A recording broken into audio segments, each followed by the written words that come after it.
અમદાવાદમાં જમીન છેતરપિંડીના કેસમાં વધારો જોવા મળ્યો છે। સમાચાર સામે આવી રહ્યા છે, જેમાં જમીન કેસ સતત વધી રહ્યા છે। મકરબામાં કરોડોનો પ્લોટ પચાવી પાડનારની ધરપકડ કરવામાં આવી છે।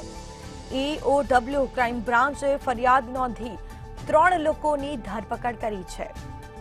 તો જમીન છેતરપિંડીના કેસો વધી રહ્યા છે, જેમાં પાર્થ શાહ, મેહુલ પરીખ, કિશોર પંચાલની ધરપકડ કરવામાં આવી। 3 લોકોની ધરપકડ કરી અને આરોપીઓની શોધખોળ હાલ ચાલી રહી છે। વધુ આરોપીઓ પણ સંડોવાયેલા હોય અને તેને લઈને પણ તપાસ કરવામાં આવી રહી છે। તો પાર્થ શાહ, મેહુલ પરીખ અને કિશોર પંચાલની ધરપકડ કરવામાં આવી છે। જેમાં 3 લોકોની અત્યાર સુધી ધરપકડ થઈ છે, જ્યારે અન્ય આરોપીઓની શોધખોળ હાથ ધરવામાં આવી છે। તો મકરબામાં કરોડોનો પ્લોટ પચાવી પાડનારની આખરે ધરપકડ કરવામાં આવી।